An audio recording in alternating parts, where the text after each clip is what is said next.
Hey guys, welcome to another episode of M to M. Joining me today is Levi Erickson. He is the man, the myth, the legend. He's a good friend of mine. And Levi, welcome to the show. Thank you. For guys that don't know you, you can give them a little background on how we met and just your start into investing. All right. Well, I think we met like 2 or 3 years ago. We both joined the Air Force, came to the same base, worked in the same shop. Didn't like him at first, I'll be honest with you. I didn't think he really worked right well with anybody, but that's all right. We came around. And honestly, I really got into investing about, I don't know, I'd have to say like 4 years ago. I came up with a patent, a product, and I decided to like start chasing that dream of actually making that a reality, which in the essence is just investing in yourself. So that's where my journey started. Mm-hmm. It's grown since then from just investing in a product that I thought was going to work, a business. That's the beginning. I'm investing in a business of myself. From there, I went on to trading stocks. That went okay. Wasn't exactly happy with how much you made in that and how much you had to put in. So then we went over to cryptocurrencies.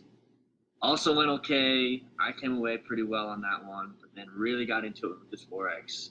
And that is where I am the happiest right now. Good deal. I know Forex is one of everybody's favorites. Like if you're in investing, you know that Forex is super important. But before we get into like the technical stuff, when did you realize that? What sparked your investor bug? Like, when did you realize that you had to invest? You know, it was honestly right when I first got here. There was an individual in our shop, master sergeant type, and he didn't invest in the way that everyone else does, like where you jump on there, you buy stocks or anything. No, he went and he took whatever money he could. He bought land back home, back in Nebraska for him. Mm-hmm. And that was how he invested. He used that land to rent out to other farmers who then farmed the land, and any money he got back from that he would use to reinvest, aka buy more land, and that's how he grew his wealth. That's when I started to understand exactly what investing was, because from me, I'm a small-time boy from Iowa. I did a lot of this stuff, farm when I was growing up, and I thought, hey, that's something I could do. At the time, I didn't know that was investing. But looking back on it, that's when I first got interested in this whole thing. I think that happens for a lot of people. Like, you don't realize that it's investing, but it is. Because I know you're from Iowa, and your family, tell them about your family, what they do. My family's right in the rat race. I've grown up always, they've always had auto loans. I've had an auto loan for a few years. I hate it. I tell my dad, I don't want an auto loan anymore. He's the kind that's just like, no, you'll always have an auto loan no matter what. I'm like, I ain't a fan of that. So he's right there in the rat race. He's a carpenter, dirt under his nails, always coming home with calluses type. My mom, she works at a desk all day, like a computer. I don't know. She inputs data for a company, and I'm like, I don't want any part of that. I mean, it's great that it's working for y'all, but I want no part of it. That's not your style. And then, no, it ain't my style. And then, so I thought a few years back, I decided to join the military. My brother's doing the same thing. My brother's in the military. And even just looking at our careers, I'm just like, I'm not happy with it. You have to spend 20 years, you do what you're told, you have to answer to the man. And I'm not I don't want to answer to. That's why I really like starting this whole, this investing, making my money work for me. I don't even like my money telling me what to do. I want to tell my money what to do. Exactly. Yeah, that's how it happens for a lot of people. And I really wanted you to tell that part of the story because a lot of people think that in order to have money, you have to come from money. And you don't agree with that, do you? Not at all. Well, I'm a small-town kid from Iowa. A lot of the people that I listen to on the radio, country singers and such, they're not daddy's money, as we like to say. Mm-hmm. I mean, they had to do it on their own. Sure, they were talentedly gifted with a singing voice or good looks or what right place, right time, but not many of them come from money. So I don't mean to cut you off, but how old were you when you realized that you could be the one to take it further? Oh, I was 20. I was 20 years old, and that's when I decided there needed to be a change. Yeah, you didn't want to do the auto loan and all that stuff. So this is what so that's what sparked your interest in investing and this work ethic that you have. And what made you, out of all the investments you can do, I mean, you could have started anything. You could have opened a Subway restaurant, a car wash. What kind of stuck out to you about the stock market and Forex?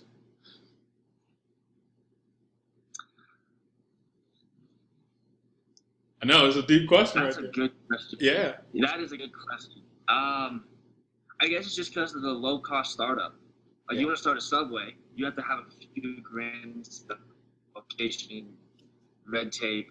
There's no red tape. I hate red tape. You want to tell me I have to do something to go through somebody? No, I hate red tape. So there's no red tape with investing. You can take $100, which I did, and turn it into however much you want. The Yeah. only limiting factor is you. That's what I like about the market.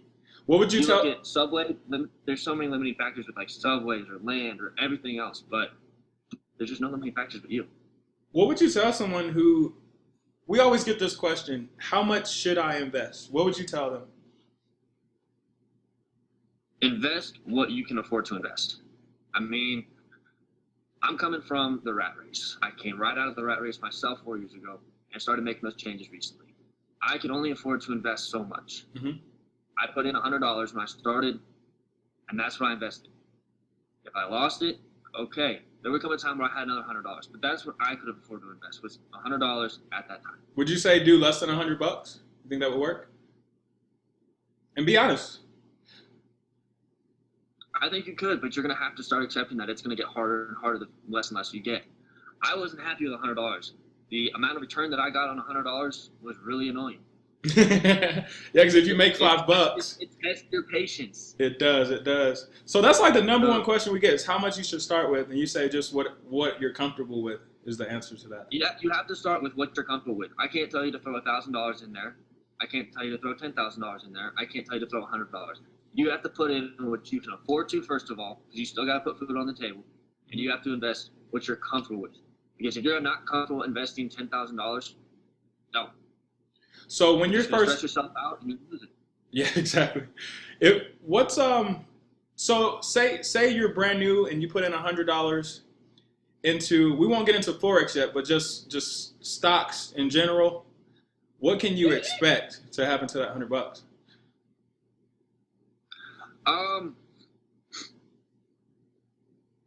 You can expect it to grow if you use a good strategy and you stick with your rules. That's the biggest thing. I didn't stick with my rules a couple times. I lost big.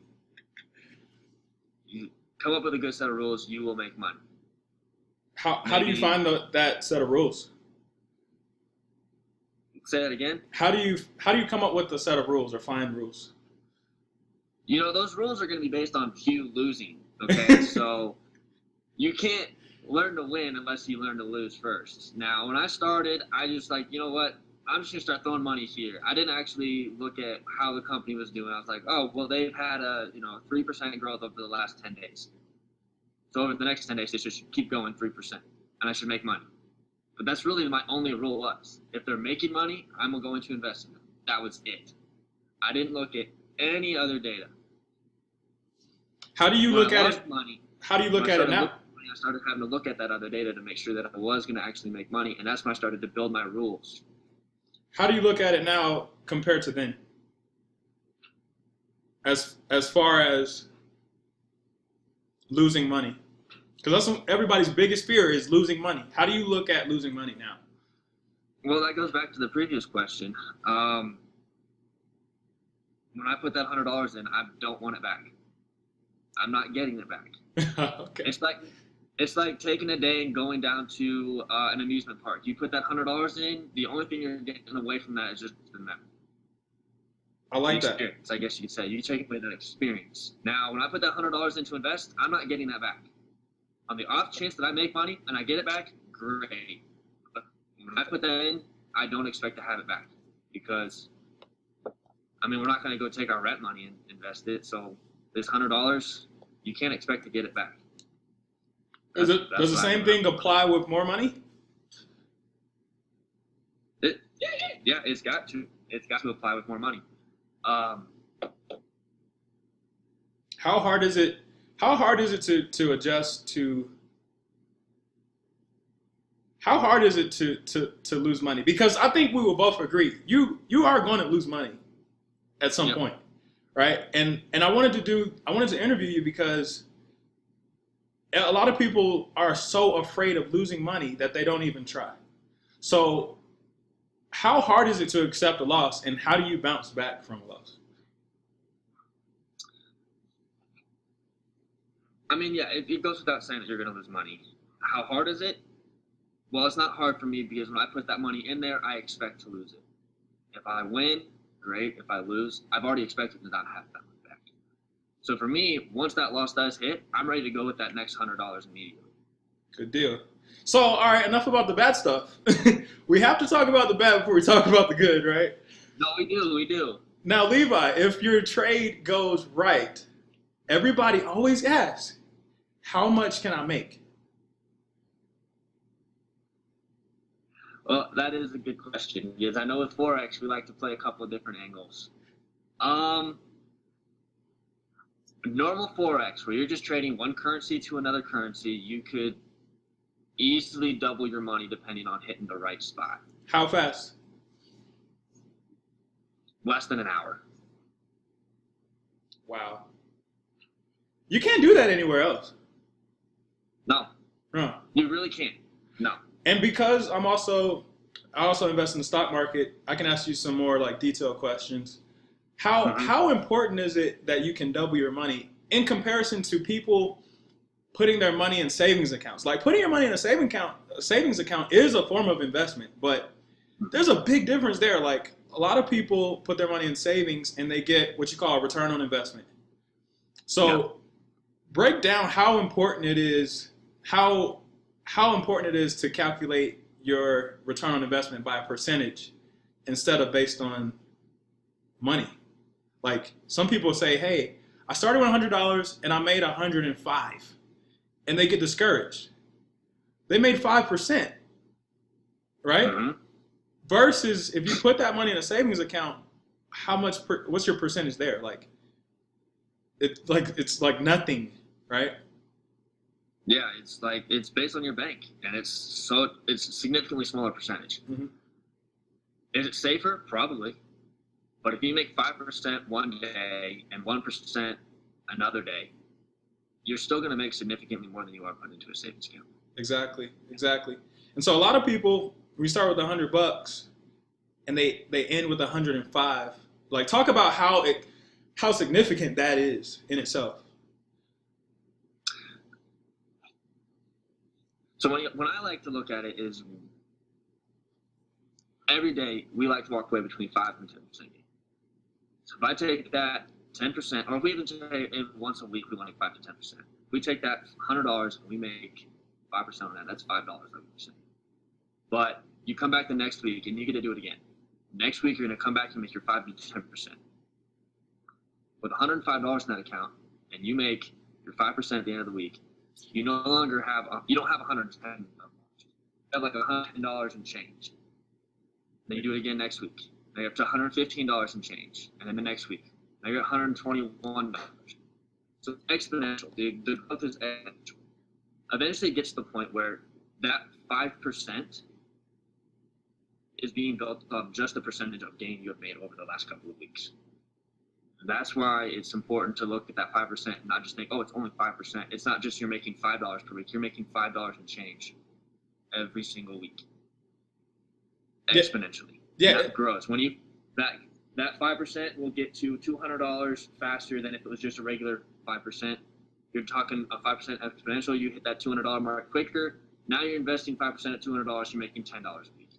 So you get 5% of $300. Exactly. 5% of $1,000. 5% of $1,000, you're looking at $50. That's half a day's pay for most of us. So, being able to make 5% on your own money at any point, you would agree that's incredible. That, yes, on anything, Forex, regular stocks, on the crypto, you're talking just going down to the casino and hitting the slot machine, but don't do that. So 5% is great. Because you can't get that anywhere else. You can't. You really can't. So let's talk about it from another angle. And we can talk about Forex in general. Let's get into the Forex stuff. So just for people that don't know, because we talk about all type of investing on our website. What is Forex? What's the simplest way to explain it? Forex is the currency exchange. You decide to travel to Europe, you hand somebody a $1 bill, they're not going to take it because they don't accept that currency. You have to go down to the bank and exchange that for a euro. That's the currency exchange. That's the Forex market. On a broader scale, that is also digital, which is where we can get on our computers and trade Forex on our computers and take whatever kind of money we want to and exchange it. And when the currency fluctuates with each other, when deals are being done, when markets are crashing or getting stronger, that's where we can make our money, is when those levels change. So let's just say I put $1. I give you $1. What are you going to do with it? If you give me $1, I'm going to put it in the Forex market and wait for one of the markets to go.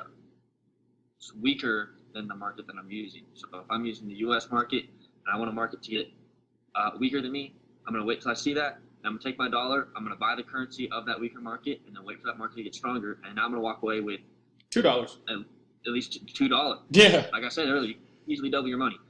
So now I've got $2. I'm going to give Spanish his $1 back, and I'm going to hold on to $1. Good deal. Good deal. Hey, can I get $1.10? Hey, I'll tell you what, we'll see what we can do on Monday. Good deal. Good deal. So essentially, you're taking $1 and turning it. You're switching it to another currency that's a better one. Let's just say better. Better. Once that currency's better, you switch it back to a U.S. dollar, right? That's correct. And we just scale that up in so many ways, right? No. So that's what Forex is, guys. It's really, really simple. How many people in the world trade Forex? Like, how many people do Forex? I read the other day there's only 10,000 people that trade Forex. So getting you on camera is like super rare. You're like This is like a first for me. You're a unicorn, dude. Super rare. That's for sure. Yeah. So yeah, there aren't that many people that trade Forex, and it's just super sad because it's such a lucrative type of investment that we definitely want to talk about it. Forex alone, do you think it could take you out of the rat race? I'm already out of the rat race. If I'd have done Forex at the start, yeah, it would have taken me out of the rat race. So, just because there's so many opportunities in there. You just put in $100, you double it to 200. You come back next day, you double it to 400. That's the kind of game that we're looking at. Now, I haven't made my six-figure number in Forex yet, but that's what I'm going for. 6 figures in 6 months. It's on video. It's recorded. On in 6 months. But that's realistically what you can do, is you can make 6 figures in 6 months on Forex off of a very small investment. And how long have you been trading up to this point? Trading 3 years. Yeah. So that's not a whole bunch of time. I mean, what age would you have liked to have started trading Forex? Let's see. I decided to join the military when I was 17, so I was 17. Yeah, right. You could have went around a lot of problems. Yeah, we could have avoided a lot of problems, but I would have liked to start then, but you miss out on a lot of opportunity to do that. So you just tell people, just pull the trigger, just do what you're comfortable with, and start out slow. So how important is it that people look into mentorship versus figuring out on their own? Figuring out on your own. Okay, so with the mentorship, they're already going to have the knowledge. They're going to tell you where to look and what is good advice. You can do it on your own, and find the same information, but you have to find that information for yourself. It might not be in order. It's going to get confusing. You're going to get frustrated. You're going to lose the motivation because a mentor is going to continue to motivate you to keep going. for me, it was very important to have mentors around me when I started this investing, because there were days where I would lose hundreds of dollars, thousands of dollars, and I was just like ready to give up. About a week ago, I blew $4,000, and I just laughed and kept on with my day. It's like, whatever. I can make that $4,000 back tomorrow. It's not a big deal. So having mentors around you to kind of motivate you past losing money like that is extremely important, because there were days I gave up for like weeks on end sometimes because I wasn't motivated by anybody else. So having a mentor around you, and like other people around you that are doing the same things you are, have the same goals, is extremely important. You can't get anywhere hanging out with your friends that are doing the exact same things all the time. You have to break out and go places. And the only way to do that is with people around you, mentors around you that are going places.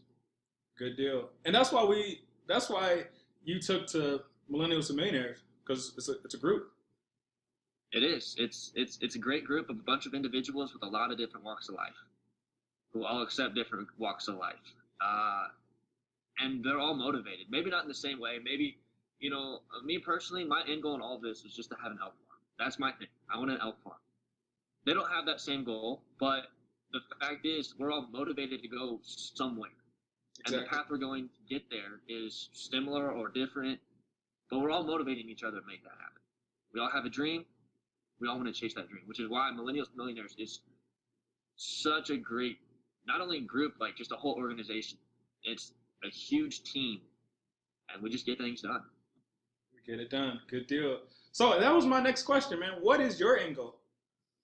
Like I just said, I want an elk farm. That has been my dream since I must have been like 12 years old the first time I went over to a buddy's house and I saw an elk for the first time in my life. And to me, it's an awkward-looking animal, but has such this majestic quality to it.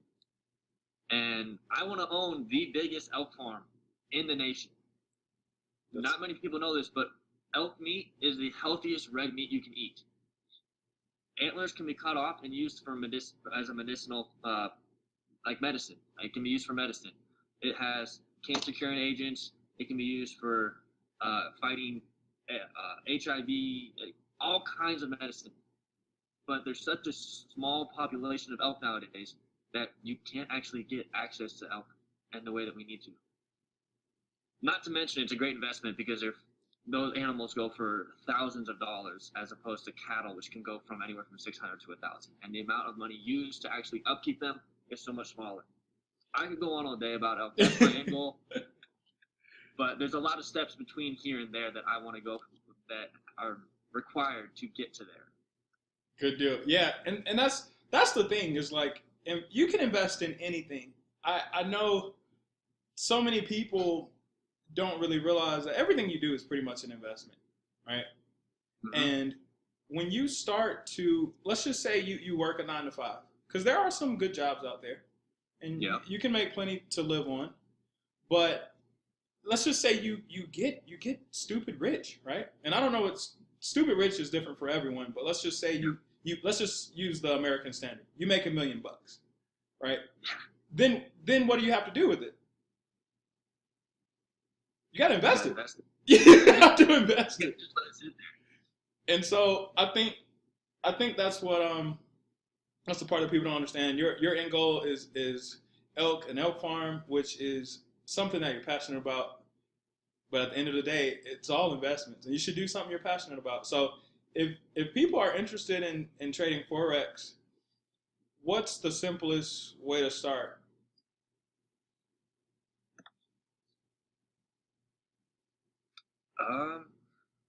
You already mentioned you can try it on your own. There are 2 routes.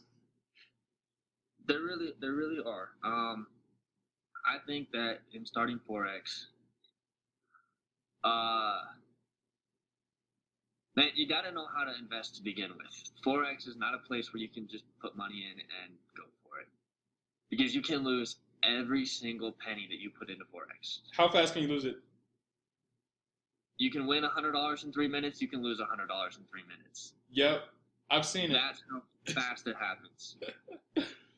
So you got to learn how to invest first, and the stock market is a great place to start because it's almost impossible to lose every penny.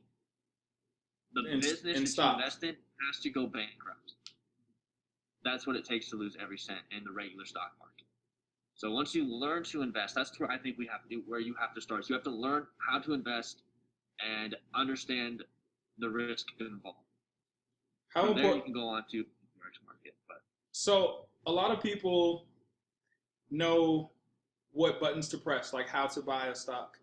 And if you don't, it's fine. You know, if you're watching this webinar, it's fine if you don't. That's the easy part. How important is a strategy? a strategy is incredibly important because, like I said, you could say strategy. I say rules. It's the same thing.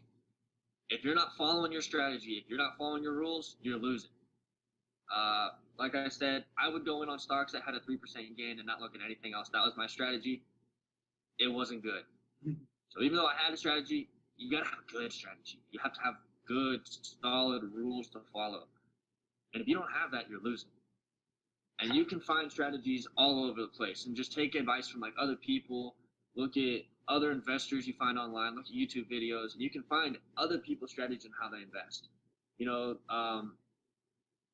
one idea is with the new iPhone a few weeks ago. Apple was a great company to invest in right before that phone came out and people started buying iPhones. Before that, even you could look at companies that are building the iPhone and invest in them before Apple goes and hires them and pays them for the products to build the iPhone. A strategy like that is where you watch the market. That's one strategy that works. Or you can watch the trends. You can see who's buying, who's selling. Is it more popular to go short or go long? There's so many strategies and so many possible ways to do this. It's overwhelming, is what it is. How many strategies are there? Well, there's 10,000 people that go in the Forex market, so there's 10,000 Forex strategies. That's easy math. Everybody has their own. That's easy math right there. Yeah. Even in this group of individuals that they're trading Forex right now that I know, we all do something just a little bit different from each other. Do you protect your strategy? Would you show someone your strategy? Would you be willing to do that? Yeah, I would. I would be more than happy to. It works for me. I'm happy with it. I will work with somebody else to show them that, and they can take what they want from it. And I know there are some people that are really interested in Forex. I mean, they ask us every day. So a lot of people don't know about demo accounts. Talk a little bit about that and how those work. Demo accounts are the dream. You can shove money in there and not even worry about it because it's not actually real money. It's just like you're punching some numbers on a keyboard and you get $1,000 all of a sudden. It's great for starting out because you can see and develop your strategy. And as you're developing your strategy, it's really simple to follow your rules while trading the demo account because you're not worried about losing anything. And you're not like, oh, I just lost $100. I got to gain that back. And then you start bending the rules or anything like that. It's a demo account. If you fuck it up, you start over. The demo is great for that. And it's great for trying new strategies. Like say you've gone live. You're using your strategy. It's making you money. But you hear about this new tactic you want to try. And you start using it. Well, instead of risking your money, do it in a demo. Like once you go live, you don't have to stop demoing. You always can demo. You can try out new things. So as you're trying out that new strategy, you can see, hey, am I making more money with this strategy than I am with my current ones? That's another great thing about it. If someone's learning, how long should they be on a demo account? It depends. It depends on you as the individual. I invested for 3 years, and then I started learning about the Forex market. I went in after about 3 months. I went live after 3 months. That's a good deal. Most people, some individuals who are never invested in their life or actively invested, because we all invest, but never opened up an account and started investing, maybe 6 to 8 months. That's a pretty good number. I know I did 8 months just to make sure I had it. And I could have stopped it like a long time ago. But when if you're in there 6 to 8 months, you're gonna know what you're doing. And where can someone get help? Like if they're like a little stuck or a little confused, tell them about some of the resources that we put in place for them. So I use 3 different places personally that I have found. One, YouTube. Everybody can find something on YouTube. The second one, it's called Investopedia. It has pretty much anything investing under the sun. But you have to read. The third one is Baby Pips, and they have all the information Forex related that you're going to possibly need. All you have to do is just go onto the Baby Pips website, search what you need really quick, and there it is. Those are the 3 websites that I like to use. Further with that, whatever brokerage you go with in order to start investing and you put your money in, they're going to have information themselves on their website, on their software, that can also help and answer questions for you. With that, whenever you run into an issue with the brokerage, you can actually message into them really quick. They'll have somebody on the internet with you after like 5 minutes, and you can have your questions answered if you run into anything. So those are the 3 places I use, plus the brokerage. That's what I like. Do you still run into questions? Do you still have questions these days? All the time. Like you can't keep me out of books because even if you don't have a question, you read. Yeah, you gotta keep looking for information though, because then you can open up new questions. You can learn new stuff. When I do have a question, I can turn to one of those 3 places that I kind of talked about, or the group, or a book, or wherever, and you can find your answers. So, yeah, I have questions all the time, and I'm usually asking them right there in our shop when we're sitting down with other individuals, teaching them how to stock trade. I have questions all the time. So you're never really done demoing, and you never not have any questions. No, you're really not. I mean, every day you open the market. If you demoed and the market was like the exact same, if it always was the same, you would never demo because you would always win. But even when you're going live, you are demoing on your live account because the market never is the same. It's always changing. So you're always taking that risk and learning from it like you did in the demo account. But you're never going to find that perfect lineup. You're never going to find that where all your indicators are saying buy and the market still should have gone short. What's an indicator? Say that? What's an indicator? So an indicator is basically like it's like a tool? It's a tool. I guess you could say it's like a tool in your toolbox that you use to figure out what the market's doing. It's like a guide, I guess you could say. Because a lot of people don't know that you can predict the stock market to a certain extent. Yeah, to an extent you can. You can watch it in multiple different ways. You can use your indicators like we were just talking about, which will show you what individuals are doing while they trade in the market. You can use indicators to show you what the market is doing, like what big businesses are doing. Individuals can't tell you. Individuals that are trading can't tell you when a brand new product is coming out. So there's indicators for individuals. There's indicators for companies releasing products, and there's indicators for like just the news. I mean, you can watch the news and figure out what's going on. I mean, nobody saw Tesla plummeting right before Elon Musk decided to pull his little stunt a few months ago. What do you do when you see something like that, like a company that's doing bad? Are you afraid of it? No, not at first. You got to figure out why they're doing bad. Maybe they're just doing bad because some other company is doing better. Like let's take Apple and Samsung for a sec. Those are huge rivals that butt against each other. By the way, Samsung for life. If you're looking at those 2 companies, Apple does better than Samsung for a little while. Samsung starts going down. Why is that? Is it just because the Apple just released the new iPhone, or is it because Samsung is actually starting to get terrible? Will it come back? That's one thing you can look at when a company's doing terrible is its competition doing better than it? If it is, what is that company doing to actually improve and get better than the competition? If I see them actually about to release a brand new phone that's going to be better than the iPhone, guess what? Maybe when that terrible Samsung company that's been falling for so long, maybe it's time to buy. So I'm starting to pick up on your strategy. You look for opportunities that no one else would really see. If a company's been doing bad for so long, eventually they should come back around, right? That's what you're saying? Typically, yeah. A lot of the times companies don't actually go out of business. They're going to come back around. Like look at Samsung for instance. Even if its cell phones are terrible, they turn into like the ancient BlueBerry or BlackBerry, whatever they're called. They still have a line of other products. They have TVs, and not many people have Apple TVs. They have appliances. Samsung also owns the Burj Khalifa in Dubai. People don't know this. There's so many different ways to make money.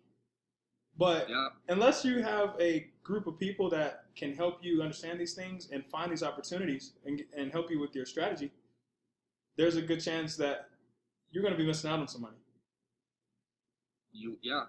Exactly. I mean, you don't see everything. The market is so huge. There's like 3,000 plus different stocks in the New York Stock Exchange. Yeah. Just the NYS. And then you have other markets right here in the U.S. that you can get a hold of. How are you going to keep track of 3,000 stocks? How are you going to keep track of 100 stocks even? You're talking about 100 stocks that release in each market, or each business is going to release information every single day. How are you going to keep up on all 100 of those? How many stocks do you watch? Or currencies? 5. I don't watch, well, currency is a little bit different, but as the actual stock market, I only watch 5. For Forex, I watch 3. So you're not watching a bunch of things. No, I picked out the 3 that make me the happiest. Good deal. The ones that make me the money, and with those 3, I'm watching the relationship each 3 have to each other. Because that's just another indicator for me. That's another part of my strategy. Last question. I've got, we're going to be careful about this second question. I'm going to ask you 2 more questions. Okay. The second question we have to be careful about because it's about taxes. But the first question is, how tangible is this money you're making? Very. Depending on which company you go with, all right? So depending on, when you start trading, the more reputable the company, the easier it probably is going to be for you to get your money out of it. How fast can if I make money today, how fast can I have it?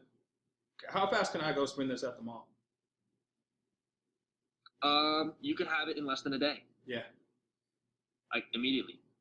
But again, that goes with whatever company that you're going with. Like if you're trying to get it to do a bank transfer, obviously it's going to take a little bit longer. If you're trying to do a wire transfer, shorter. So it's real money. So yeah, you can have it in a day.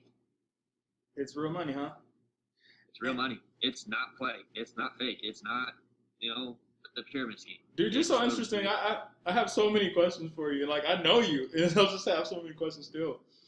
We have an hour. I know, right? So, everybody, I'm thinking about the questions people always ask us. Let's just keep it really simple on this question. Taxes. Should you be afraid of the taxes from the money you make? No. Let's just take worst case scenario on the taxes, right? You put $100 in and you invest it, and through the year, all you make is $600. You're still good. They won't tax it because that's not.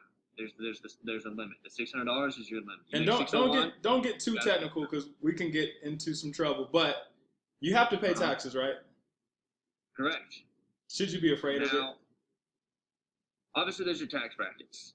Yeah. Obviously, I've talked about making 6 figures in 6 months, which is going to put us into a new tax bracket. And you can I'm not Google, afraid of it. For the people watching, you can Google tax brackets. It's just about knowing which bracket you're in and knowing how much to put aside, right? Yep. It's not a whole bunch. Here's what I'm going to say. If you do invest and you have to pay taxes, just pay them. Because if you paid $1,000 and you made $10,000, you're still going to walk away with more than $1,000. Period. Even if you pay the taxes. Period. You made money. You're still walking away. You're walking away with significantly more than what you started with. Have you ever seen bad profit? Nope. There's no such thing, man. I've never seen bad profit. Dude, if you make $100 and you have to give away 90 of it, you made $10, man. Be happy. I still made $10. Yeah, be happy. Be happy. Yep. Oh man, I think I lost my last question, man. That's all right. But for people looking to invest, I mean, you've pretty much broken it down. It's not as scary as you think with a mentor. We talked about the worst thing that can happen. Worst thing is just get ready for the best thing that can happen. Yeah. Basically, the best it is. You lose $2. The best thing happening is going to scare you more than actually the worst thing happening. Guarantee it. Man, I agree with that. When your life starts to change, it's like, wow, okay, wow, I wasn't ready for this one. But that's great, man. Congratulations to you, all of your success. Thank you. It's been a wonderful ride, and congrats on being able to push yourself to these levels because you're self-taught, right? Yeah. Yeah, I mean, you've been rocking with us, but we've all been self-taught. Like we figure things out. We all figure things out. So yeah, yes, congratulations to you. Where can people reach you if they want to start with Forex? How can they reach you? Or just look, not even start. Just have a couple questions. How can people reach you?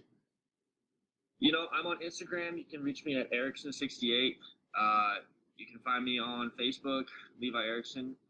But we'll go ahead and put some links in at the end of this video that we can just kind of hyperlink it and you can get to know us a little bit better too. Good deal. So we'll put the links under this video to get started and reach out to Erickson. Follow him on all social media. I'll put that link below as well. Hey man, and best of luck to you in the next years to come. And thanks for sharing your success with us. All right. You have a good one, Q. You too, man. I'll see you later. All right. See ya.